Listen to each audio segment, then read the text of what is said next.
इसमें जो सबसे इम्पोर्टेंट चीज जो थी वो थी, आई होप आप लोगों को विजिबल हो रहा है, ये मैंने कल पेल्विक टिल्ट के बारे में बताया था कि कैसे स्पेसिफिक मसल स्ट्रक्चर्स जो हैं इनके ओरिएंटेशन थोड़ा सा शिफ्ट करने के कारण जो है हमारे बॉडी में कैसे अलग अलग टाइप के नॉट्स बन जाते हैं, हार्डन पॉइंट्स क्रिएट हो जाते हैं। और ये जो हार्ड नॉट बनते हैं बेसिकली ये आगे चल के बहुत पेनफुल कंडीशन क्रिएट करते हैं। पेनफुल माने कैसा कि अगर आप मायोफेशियल लेवल पे अगर उसको आप रिलीज करेंगे तो काफी ठीक रहेगा, मगर अगर आप इसको थंब से अगर दबा के देखेंगे इन सभी पॉइंट्स को तो इंसान को बहुत दर्द होता है। ओके, सो पेल्विक टिल्ट में हमने कल जैसे किया था और इन चीजों को समझने की कोशिश की थी कि पेल्विक टिल्ट बेसिकली है क्या।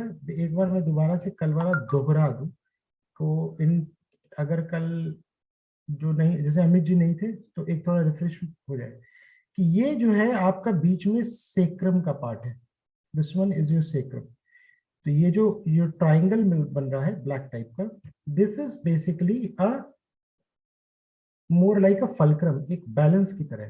ठीक है, अगर ये थोड़ा सा दाएं या बाएं अगर ये टिल्ट होता है तो उस केस में क्या होगा, उस केस में जो हमारे साइड के मसल्स ये डिसोरिएंट होना शुरू हो जाते हैं। कौन कौन से मसल्स अगर हम बात करें तो कौन कौन से मसल्स डिसोरिएंट होते हैं, तो जैसे ये वाले मसल्स जो हैं ये डिसोरिएंटेड होना शुरू हो जाता है, इधर का ये एक्सटेंड हो जाता है, ये वाला जो पार्ट है ये जैसे लंबा हो गया।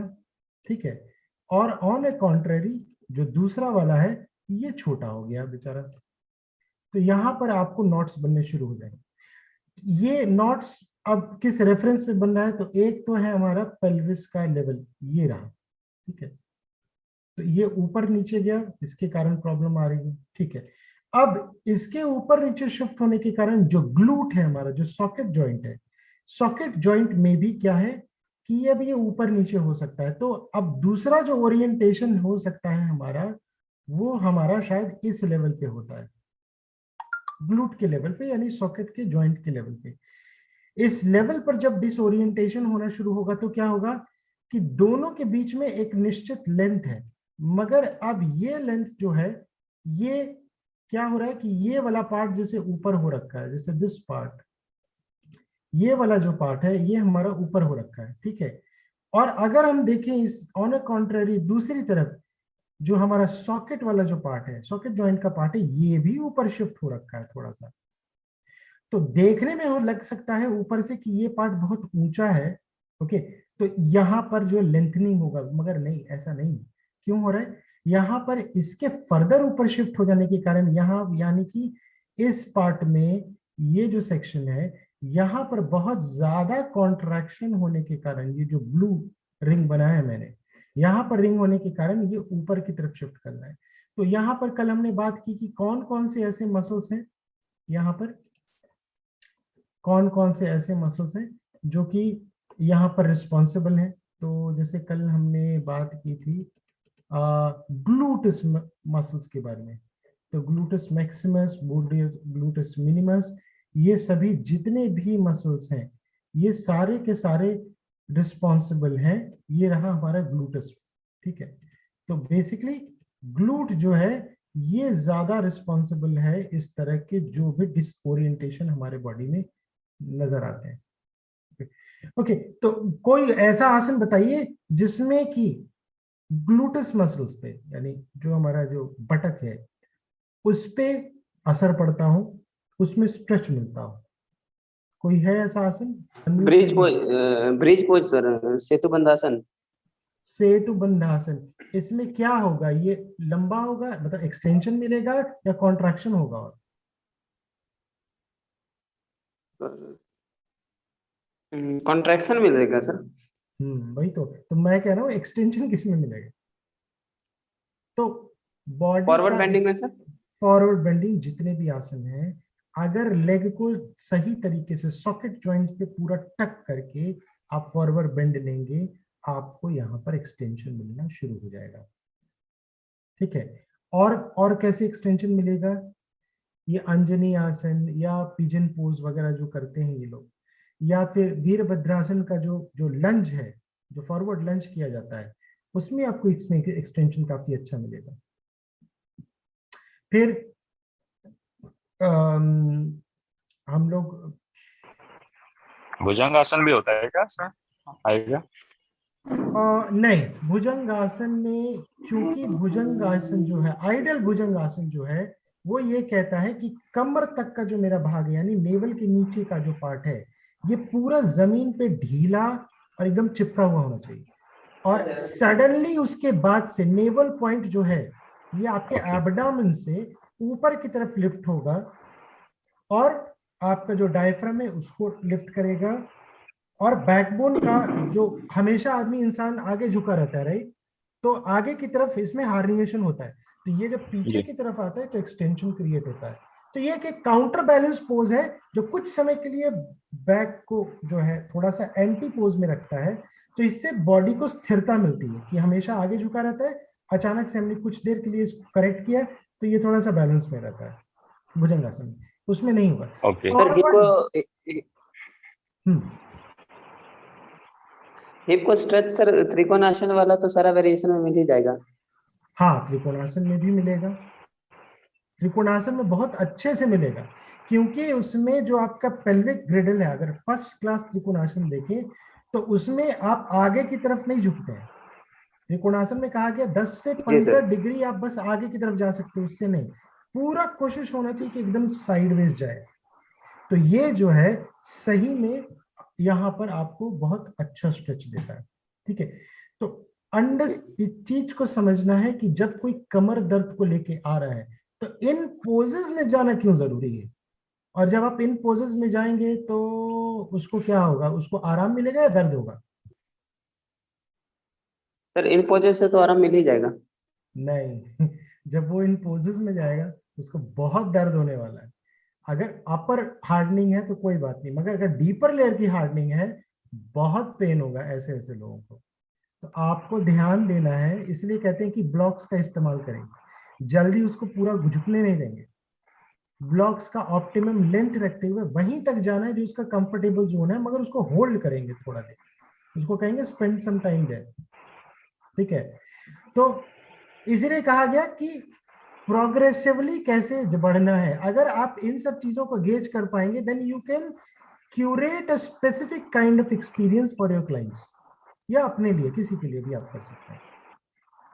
ओके, तो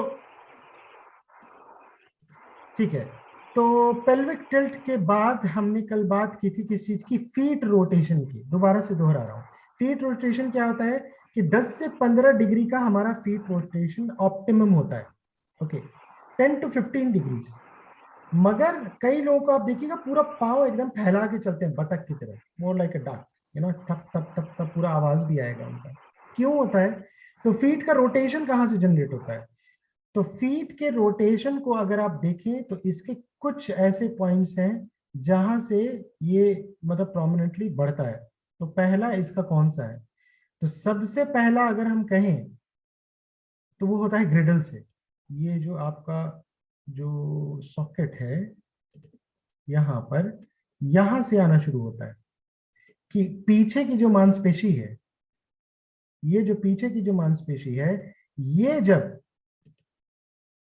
खास तौर से टाइट होगी तो हमारा जो सॉकेट जो है, जो सॉकेट जो फ्यूमर हमारा घुसा हुआ है राउंड सॉकेट जॉइंट में, इसको क्या करता है ये कि ये पीछे में टाइटनेस होने के कारण इसको थोड़ा सा टिल्ट करता है। तो क्या होता है, हमारा जो पूरा का पूरा थाई है वो पीछे की तरफ आएगा। अब वो हल्का सा अगर पीछे की तरफ आए तो नीज हमारे क्या करेंगे, उसके हिसाब से कॉम्पनसेट करेंगे। कॉम्पनसेट करेंगे तो क्या होगा, वो उसको और घुटने से नीचे पाँव को फैला देगा। तो ये लगभग थोड़ा सा टिल्ट अगर पेरिफॉर्मिस मसल में अगर हो जाए, उसका इम्पैक्ट जो है नीचे में हो सकता है कि आपको 40-50 डिग्री पे देखने को मिल जाए। ओके, तो इसमें मेन अकाउंटेबल मसल जिसके बारे में हमने कल बात की थी, दैट वाज पेरिफॉर्मिस, दिस मसल। ये जो है, ये जो मांसपेशी है पेरिफॉर्मिस, this one, this is the one. इसकी टाइटनिंग के कारण जो है हमारे बॉडी में फीट रोटेशन जो है काफी ज्यादा होता है। फीट रोटे, अच्छा पिरिफॉर्मिस बहुत पतला सा मसल है, और कल मैंने ये भी बताया कि साइटिक नर्व कंप्रेशन जिन लोगों को होता है, तो साइटिक नर्व कंप्रेशन में बहुत केसेस में पेरिफॉर्मिस सिंड्रोम होता है। क्यों होता है? बिकॉज पेरिफॉर्मिस के अंदर से होके साइटिक नर्व जो है वो जाती है। तो अगर ये थोड़ा सा टाइट हुआ तो पाँव में झंझनाहट होना, सेंसेशंस लूज होना, ये सभी चीजें होनी शुरू हो जाती है।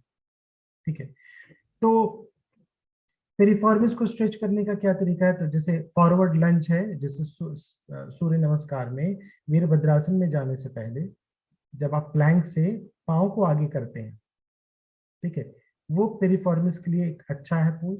उसी में अगर आप साइडवेज टाइप का, अगर थोड़ा सा पार्शियल साइडवेज अगर लिफ्ट कर दे एक हाथ को, ये पेरिफॉर्मिस को स्ट्रेच कर देगा।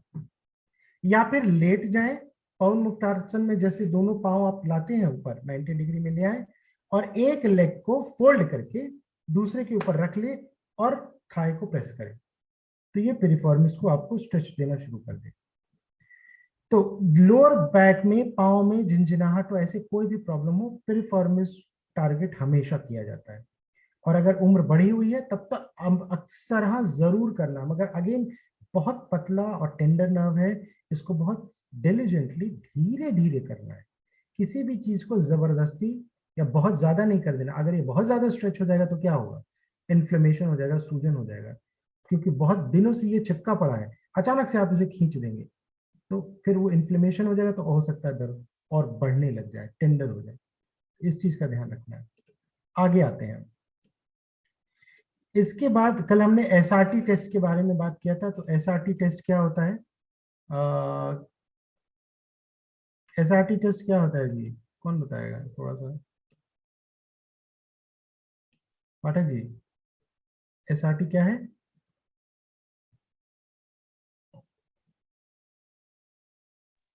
स्ट्रेट लेग टेस्ट है ना सर? इसको कहते हैं straight straight raise straight leg raise test बोला जाता है, कि टांग को सीधा करके जब आप उठाते हैं उसके हिसाब से तय होता है कि किस एरिया में प्रॉब्लम है।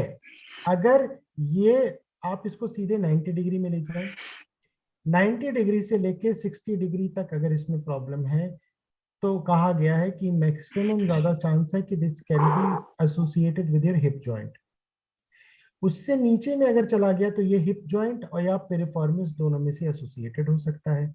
मगर अगर ये 30 डिग्री और उससे नीचे 10-15 डिग्री में पेन है, इट मींस कि ये डिस्क हार्निएशन या उस तरह की जो प्रॉब्लम है, वो वहां पे कोई ना कोई प्रॉब्लम है। तो ये नहीं कहता कि प्रॉब्लम है, but it's a very good diagnostic tool जो ये कहता है कि यहां से आप शुरुआत कर सकते हैं।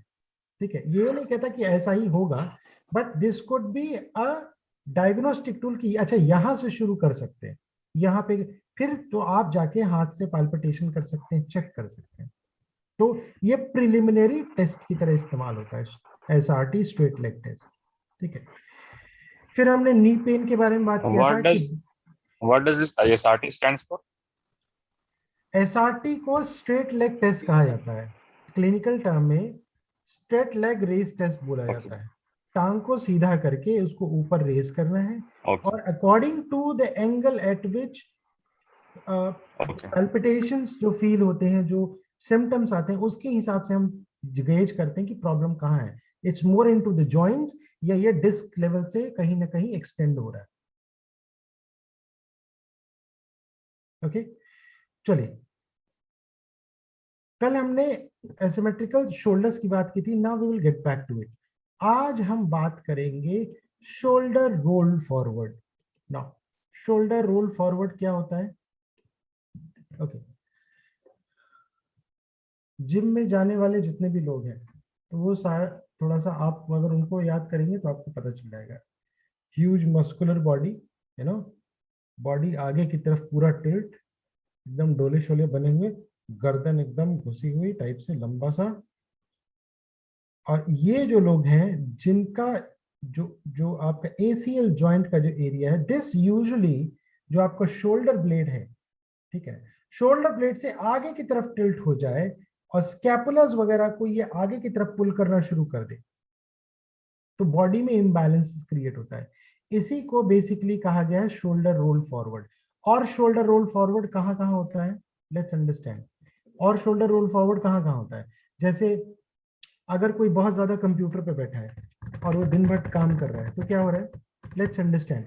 हमारा जो वर्टेब्रा है, जो स्पाइनल कॉलम के जो वर्टेब्रा है वो एक दूसरे के ऊपर स्टैक्ड है, राइट।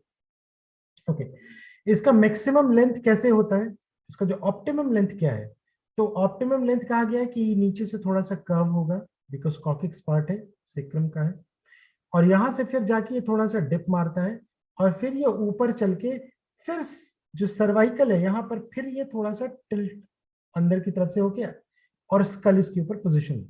अब कहते ही है कि एक्चुअली जो पोजिशनिंग होनी चाहिए अगर हम अपने स्पाइन की देखें तो कैसी हो, कि आप अगर अपने हाथ को उठाएं, दोनों तरफ से लाएं और सर के ऊपर से अगर इसको टिपिकल रिलीज करें, ठीक, और चिन को थोड़ा सा टक करें, तो ये जो लेंथ है, ये जो पोजीशनिंग है, this is basically in optimum length. मगर होता क्या है, जब आप ज्यादा झुकने लग जाते हैं तो थोरैसिक के जितने भी पार्ट से कंप्रेस्ड होते हैं, खास तौर से इसमें सबसे ज्यादा जो रोल होता है हमारे फ्रंट चेस्ट का होता है।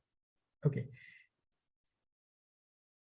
फ्रंट चेस्ट में कौन कौन सा है, पहले हम बात करें तो पेक्टोरालिस मसल जो फ्रंट है, इसको हम पेक्टोरालिस मसल कहा जाता है। ओके, नाउ ये कंडीशन फीमेल में बहुत ज्यादा देखी जाती है। क्यों होता है, जाहिर सी बात है, नेचर ने उनको ऐसा बनाया है। They have breast, they have this access wait जो कि कंटिन्यूअसली हंग है। ओके, तो ये एक्स्ट्रा वेट होने के कारण वुमेन्स में बहुत ज्यादा, and some women those have bigger breast, उनमें बहुत ज्यादा टेंडेंसी होती है आगे रोल फॉरवर्ड हो जाने की। ये रोल फॉरवर्ड होगा तो डायफ्राम पूरा स्क्वीज होगा, लंग्स हमारे छोटे हो जाएंगे, डायफ्राम जो है हमेशा दबा हुआ रहेगा, और जो स्पाइनल कॉलम है ये हमेशा फॉरवर्ड टिल्ट है, हमेशा आगे की तरफ एक्सटेंशन है, यानी उसमें हमेशा से पीछे की तरफ दबाव बना हुआ है। ओके, तो ये मसल्स जो है स्पाइन के, जो पीछे साइड की जो मसल्स है, ये बेसिकली बने किस लिए, बैलेंस में रहने के लिए। मगर आगे की तरफ टिल्ट होने के कारण क्या हुआ, पीछे की तरफ हमेशा जो है ये मसल्स एक्सटेंडेड है। एक्सटेंडेड होने के कारण क्या है, इनका जो स्ट्रेंथ है बेसिकली वो धीरे धीरे कम होना शुरू हो जाता है। और बहुत ज्यादा जो लोग आगे झुक के काम करते हैं, आप देखिएगा कंप्यूटर पे काम करने वाले, वो हमेशा कहेंगे यार पीठ में बहुत अकड़न है। अकड़न क्यों है, बिकॉज ये बेसिकली एक फटीग सिंड्रोम बना देता है हमारे मसल्स में, क्योंकि muscles are more like rubber. Okay, अगर इनका ऑप्टिमम लेंथ है then they will have the strength. उसमें अगर एजिंग वगैरह आ जाए तो मसल मास वैसे भी कम हो जाता है, खैर उसको अगर हम इग्नोर कर दें। अगर ये बार बार एक्सटेंड होके रह गया बहुत लंबे समय तक तो क्या होगा, मसल्स का जो जो टेंसर था, जो उसमें ताकत थी, वो क्या हुआ, एक्सटेंड हो गया। उसके कारण क्या है कि ना उनमें जो उतनी जो ताकत होनी चाहिए थी वो खत्म हो गई कहीं ना कहीं। तो थोड़ा सा भी अगर डेफिशिएंसी होगा तो क्या होगा, वहां पे स्वेलिंग होना, अकड़न होना। अब वो मांसपेशियां हमेशा से खिंची हुई है तो उनमें फटीगनेस रहने शुरू हो जाता है। ऐसे लोग में जिनका वेट बहुत कम रहता है, पतले हैं, दुबले हैं, उनमें फटीग सिंड्रोम या एक्सट्रीम फटीग सिंड्रोम एक बीमारी का नाम दे दिया है, जिनको हमेशा शरीर में थकावट बनी रहती है। ओके, ऐसे लोगों का मूड हमेशा थका थका रहेगा, बहुत डिप्रेस्ड रहेंगे, उदास रहेंगे। क्यों, कल मैंने जैसे कहा था सोर्स मसल के बारे में, जो सोर्स मसल हमारे बैक में, हमारे स्पाइनल कॉलम के पीछे से पास थ्रू होते हुए, हमारे डायफ्राम के आगे से होते हुए हमारे इलियक तक चला जाता है आगे, और ये फर्दर नीचे तक जाता है फ्रंट से। ओके, तो अब क्या है कि इस चीज के होने के कारण अब सोर्स भी क्योंकि आगे हमेशा चिपका हुआ है, हमारा शॉर्टन बना हुआ है, तो उसमें भी कॉन्ट्रैक्शन बनना शुरू हो जाएगा, क्योंकि वो ये समझ रहा है कि बॉडी को, बॉडी के मसल्स का काम क्या है, हमारा दिमाग क्या करता है, मसल्स को ऑटोमेटिकली शिफ्ट करता है कि शरीर में संतुलन बना रहे, बॉडी कोलैप्स ना हो। इसीलिए ये मसल्स को स्ट्रेच कर देता है, दूसरे को कंप्रेस करता है कि बॉडी का बैलेंस बना रहे, इंसान हमेशा जिंदा रहे, उसका काम चलता रहे। मगर ये तब तक कोशिश करता है जब तक हो सके, मगर एक मोमेंट ऐसा आता है जब बॉडी बर्दाश्त नहीं कर पाता और फिर वो सिग्नल देना शुरू करता है, तो सूजन होगा, इन्फ्लेमेशन होगा, फटीगनेस आना शुरू हो जाएगा, दर्द होना शुरू हो जाएगा, और वही फिर बहुत ज्यादा होने लगता है तो फिर उसका प्रेशर मसल्स से फिर बोन्स पे आता है, और बोन्स में हार्निएशन, तो डिस्क का एक साइड बल्ज होना, ये सब होना, ये सब शुरू हो जाता है। तो शोल्डर रोल, जो शोल्डर रोल फॉरवर्ड है, हम इसकी बात करते हैं। इसमें सबसे जो मेजर मसल इन्वॉल्व है मेरे हिसाब से, वो सबसे पहला आपका ट्रिगर पॉइंट बनता है पेक्टोरालिस मसल का, द फ्रंट मसल्स, क्योंकि ये मसल्स की जो लाइनिंग है ये बहुत पतली है। आप इसको अगर किनारे से पकड़ के थोड़ा सा अगर दबाएं, इट्स वेरी पेनफुल। ओके, बहुत ज्यादा पेन होता है। और क्योंकि ये हमारे रिब्स के ऊपर है तो you can literally feel it. और इसमें अगर कोई कॉन्ट्रैक्शन हो जाए, आप थोड़ा सा भी अगर ऐसे ऐसे करेंगे, ये बहुत ज्यादा पेनफुल होता है। और ये बहुत स्ट्रांग भी है।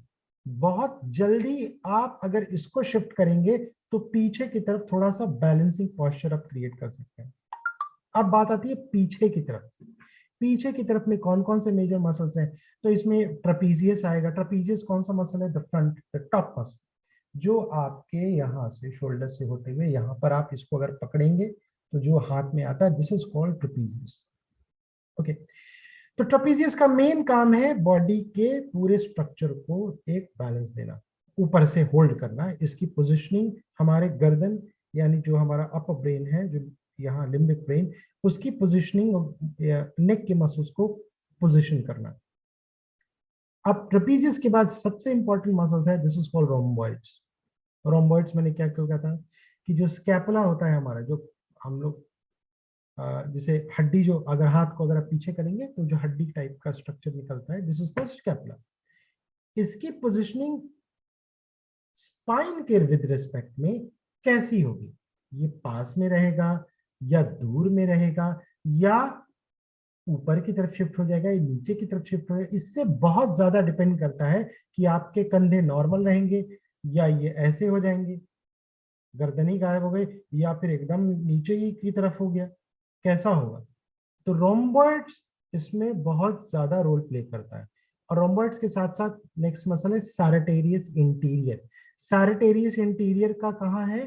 तो सैरेटेरियस इंटीरियर मसल जो है, ये जैसे पेक्टोरालिस है आपका यहाँ पे, ठीक है, सैरेटेरियस इंटीरियर जो आपका जो पीछे का जो बोनी पार्ट जिसकी मैं बात कर रहा था, ये इसके अंदर में होता है। तो यहां पर आप देखिए, अगर स्क्रीन पे थोड़ा सा ध्यान देंगे तो मैं आपको बताने की कोशिश करता हूं। देखिए, पहला है रोम्बॉइड्स, ये ब्राउन ब्राउन आपको यहाँ पे दिखाई देगा, दिस राइट, दिस इज सैरेटेरियस interior, if you can see it. और ये हमारे स्कैपुला को पोजिशन कर रहा है। ये अगर इसमें टाइटनेस आ जाएगा, अगर इसमें टाइटनेस आ जाएगा सैरेटेरियस इंटीरियर में, तो क्या होगा? जो हमारा स्कैपुला है पूरा का पूरा, ये आगे की तरफ शिफ्ट हो जाएगा, है कि नहीं? और अगर ये ढीला हो गया, ये ढीला हो गया तो क्या होगा?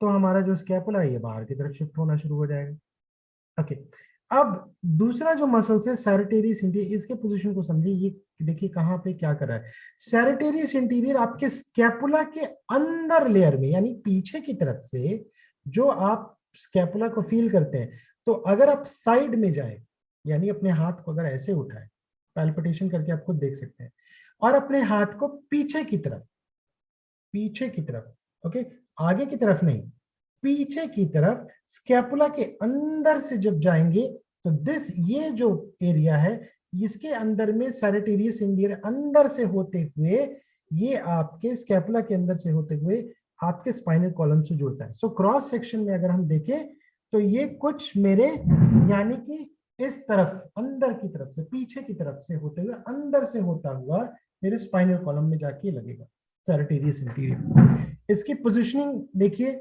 ये यहाँ पे शो किया गया है।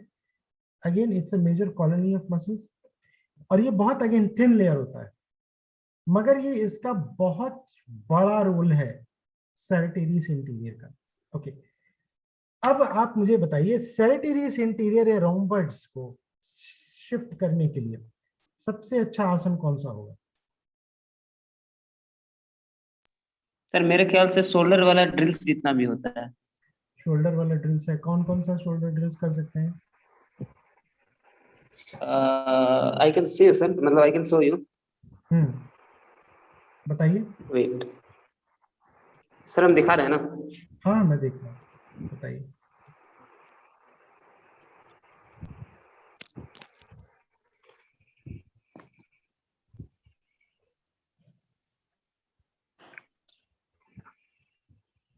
सर ब्लॉक्स के साथ लोग कर सकते हैं ऐसा वाला। ठीक है,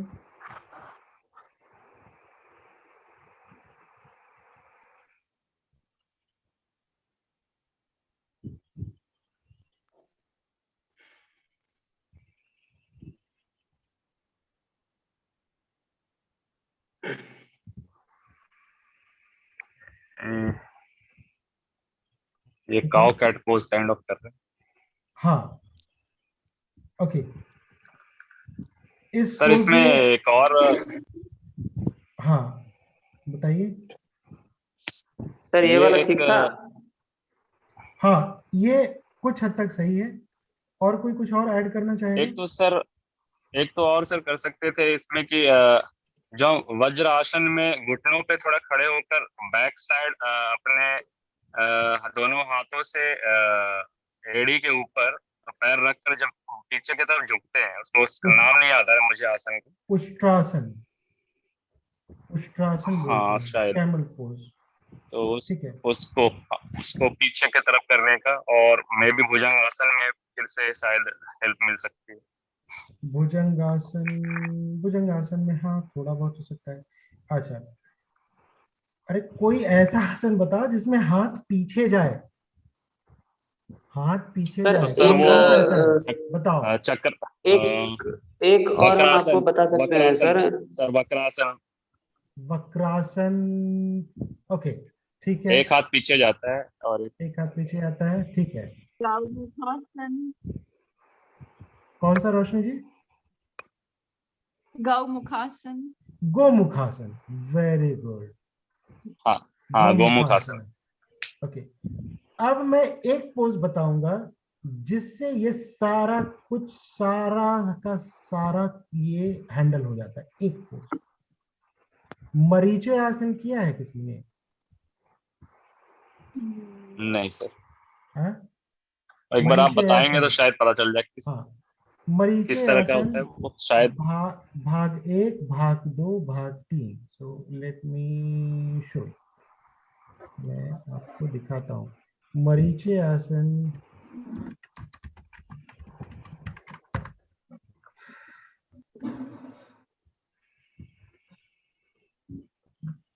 If I'm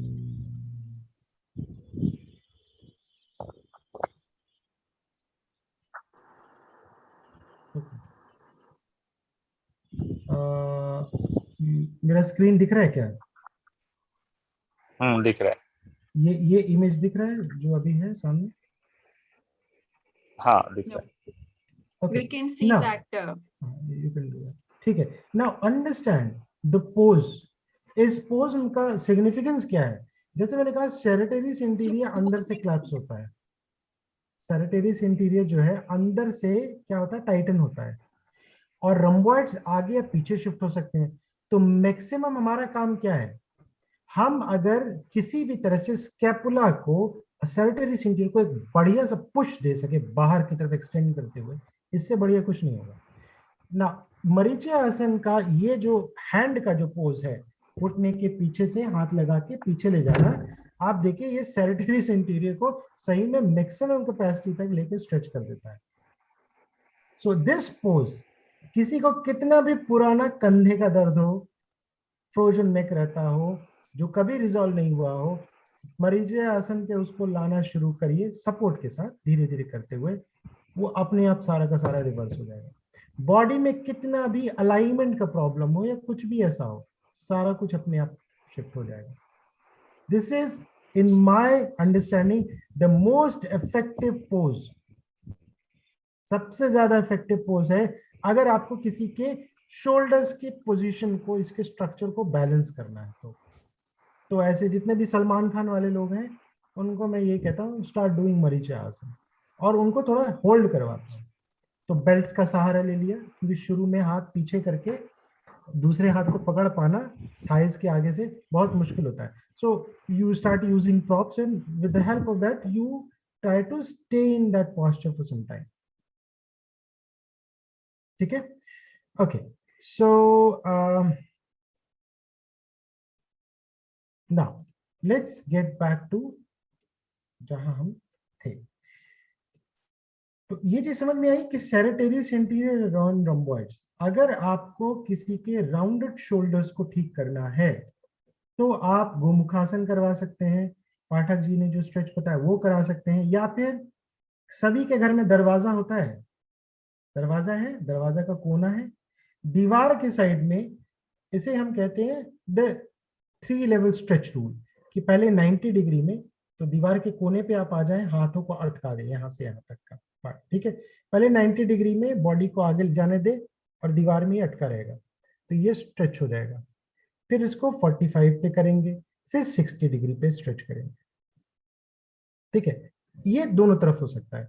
और ये ऐसा है कि सबके घर में दरवाजे हैं, सबके घर में चौखट है, तो चौखट का सहारा लेके कहीं पे भी इस ड्रिल को किया जा सकता है। ओके, तो it could be a very good warm up for specially releasing your this ACL joint, your scapula, releasing your pectoralis खास तौर से। किसी का कोई क्वेश्चन है, कुछ ऐसा जो ना समझ में आया हो, you feel that need to be discussed, तो बताइए।